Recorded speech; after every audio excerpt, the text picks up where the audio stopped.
Mwiriwe neza mwese.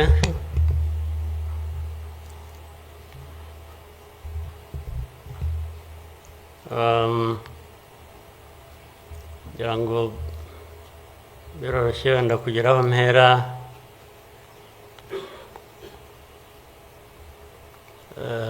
Ndahera ku mateka Bizimana yatubwiye.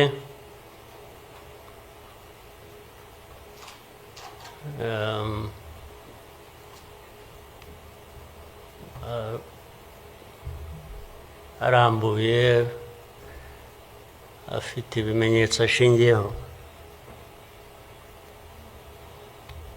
ariko ndagira ngo mbanze nshimire mwese abari hano mwaje kwifatanya n'igihugu n'abanyarwanda, cyane cyane mwebwe abaturuka hanze mu bindi bihugu cyangwa abihagarariye hano mu gihugu cyacu.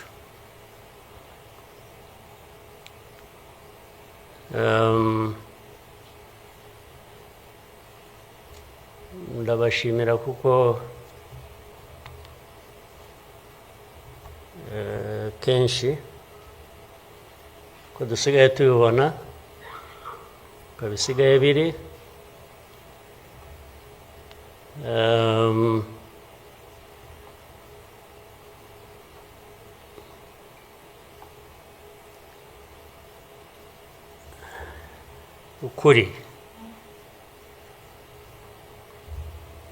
ukuri ntabwo kukigenderwaho,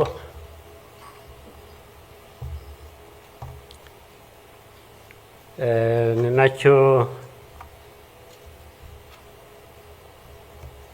gituma, ariko reka mvugane. Hari umuntu w'inshuti yanjye wigeze kumbaza atari ko wowe nk'umuntu ubaho ute ugahuza bimwe, ndaza kubivuga mu rurimi rw'amahanga. Arambaza tubaho ute ugahuza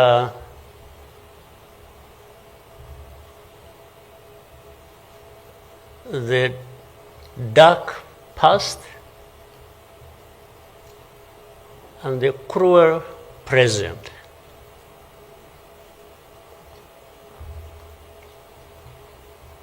But how do you manage that?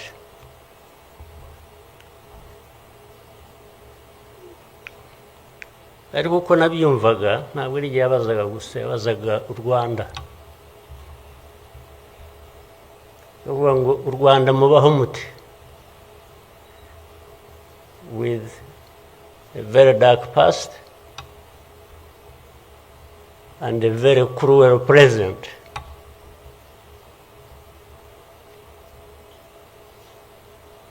Icyo namushubije nuko from the beginning we were under an illusion that the two were siblings and we had to deal with them as such. You have to deal with the cruel present, knowing that it is very, very much related to the dark past. They are inseparable. So for us, we have a choice to make.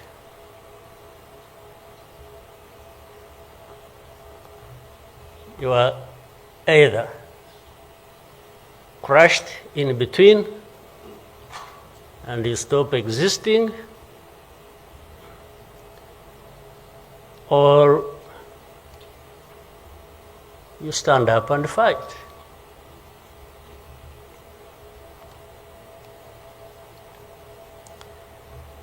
When people are saying in the testimony that, you know, the hope they have and that what happened here 30-something years ago will never happen again.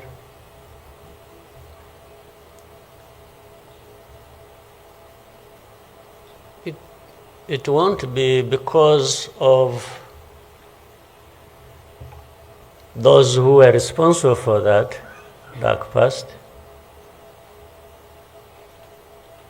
will not try again, or are not even trying now again. It will not happen again just because there will be people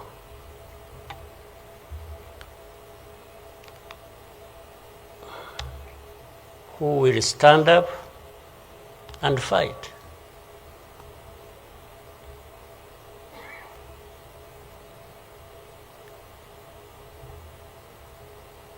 It's not because there are fewer people who wish to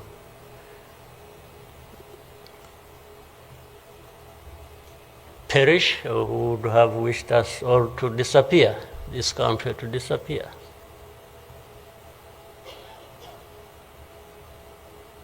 But how can people accept that? How can people not stand up and fight? Because anyway, well, there is a risk you may die when you stand up to fight.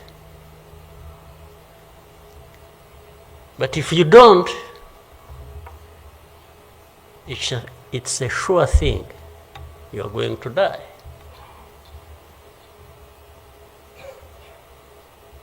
So why don't I try the former? Why don't I try to stand up and fight with the chance that you might survive and live on your life as you want it, instead of giving up and you let people treat you as if for you to live, it's a favor that they are going to do for you. Why?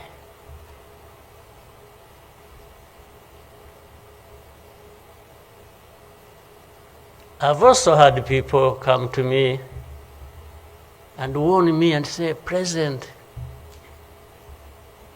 you know you are too vocal, you say things that challenge these people who have the power in their hands and they're going to kill you. Well, first of all, it means they are killers. But my answer to them is, you know what? If I were to be there to just accept these things to happen, I don't think I would count myself as living anyway. It's like I would already be dead. To live a life of lies, of pretense,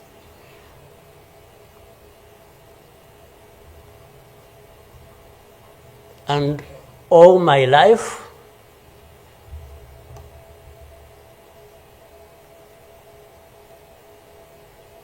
to to somebody else, I would be dead anyway. So why don't I die fighting?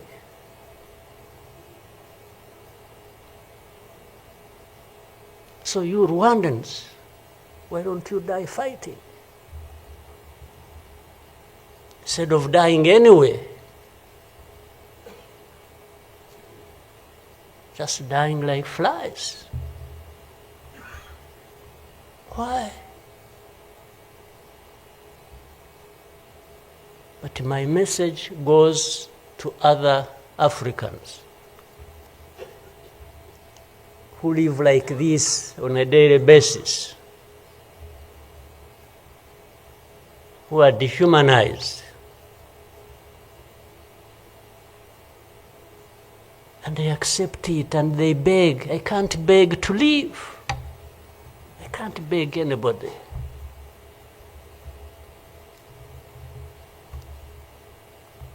We will fight. If I lose, I lose. But there is a chance. There is a chance, a significant chance, that if you stand up and fight, you will live.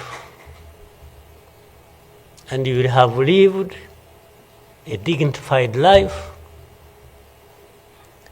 that you deserve, that anybody else deserves. So these people who are there to the UN, they are there to these Western capitals, they are everywhere, they are just saying, Rwanda, this small country, this Rwanda. I mean, you see, when you are talking about Rwanda and ganging up together against Rwanda, you think it's some country that is... Then when I remember the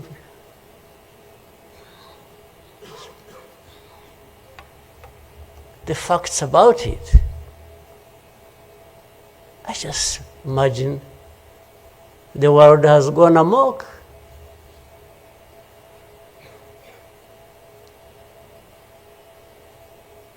But in the midst of all that,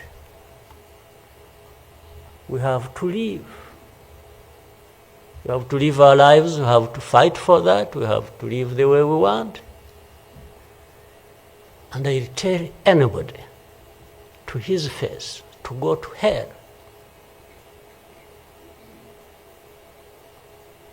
If anyone comes around and thinks they can, they come and say, hey, we're going to sanction you. To what? Go to hell. Just go to hell.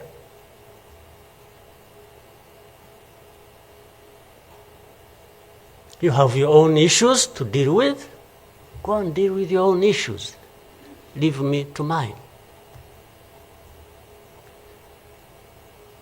This is the spirit I think Rwandans must have in their daily lives.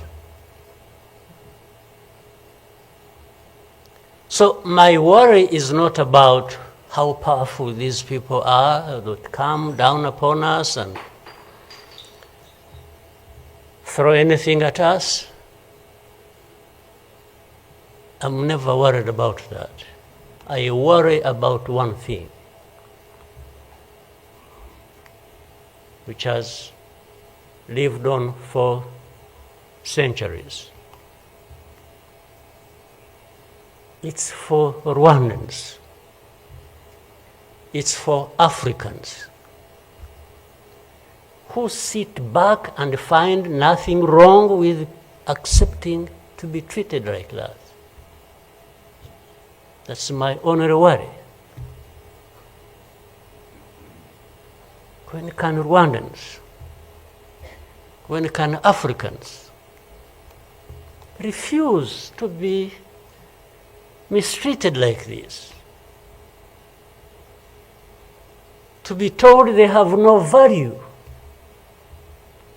to be told that their lives have to be lived as a result of a favor they are being done by somebody else. What a shame for people to accept that even for a moment.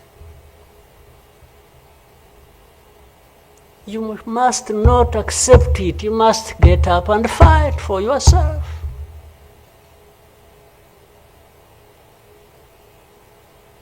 And then you have fools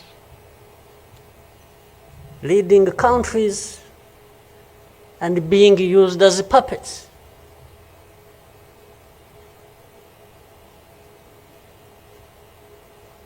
And they are stealing from their own resources, which they should be putting to the good use of their own people and develop them. They just put everything to their own use, find billionaires in a sea of poverty, millions of people going hungry, and their leaders, billionaires,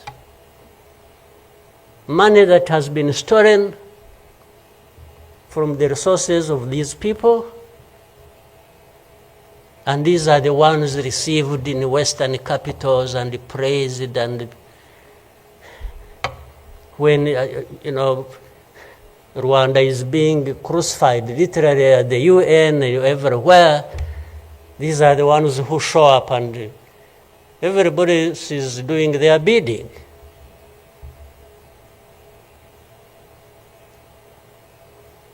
They don't talk. These ones don't even say a thing. There is somebody to say it for them.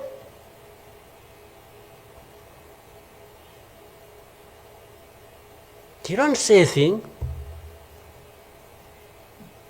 Even in meetings where solutions are being thought about and crafted and so on, they are absent because somebody else is there. They are addressed there. When their name comes up, they say, no. You see, I see it on a daily basis. Somebody has agents, orders them, pays them to go everywhere preaching hate speech, killing people in broad daylight, setting fire on these people, burning in broad daylight. And when it comes up for discussion, they say, no, it's not this one. No. You see some other people, we look for them. But the person keeps coming up. They say, no, I will take the war to Kigali, I'll remove the government, these Tutsis, we are tired of them, like they were tired of them 31 years ago. Here. And it's okay. These wonderful people, these powerful people who tell us what to do and what not to do, they are okay with that. They are fine with that.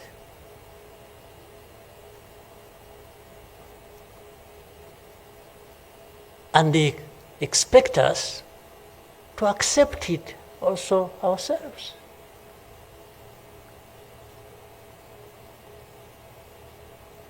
In broad daylight.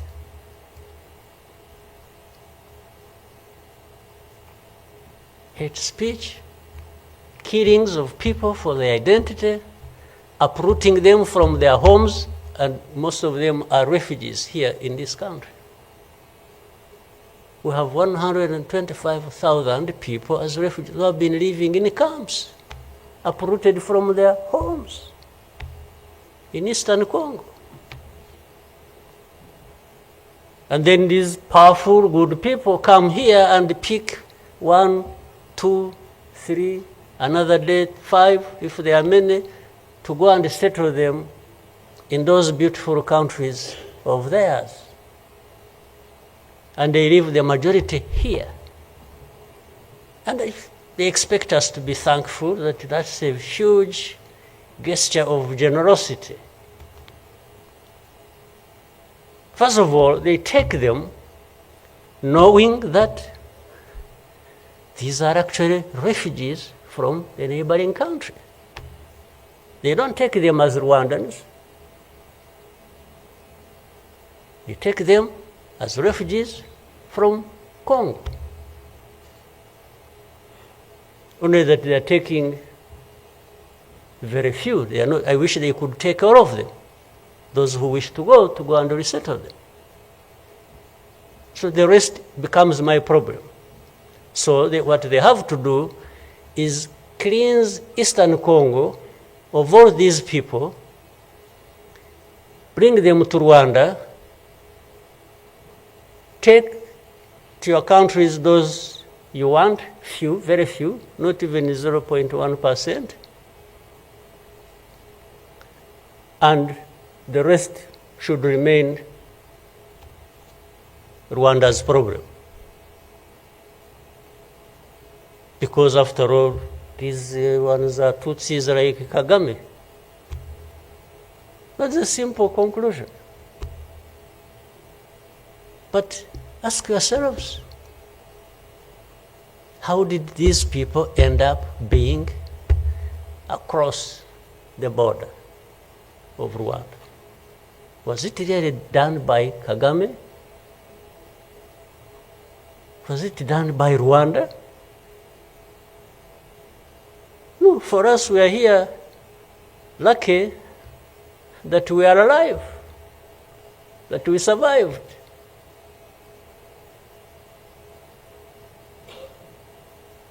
So,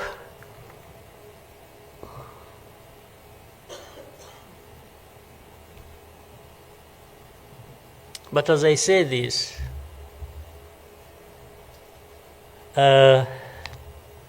even for my sanity and the country's sanity, we have sometimes to just try to do things differently. Meaning, if you want to be helpful, if you want us to be partners, we are happy to play our part, and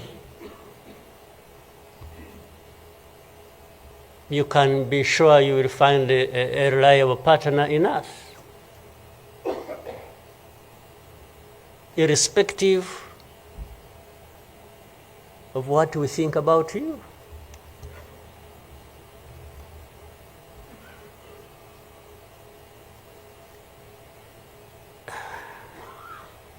You know,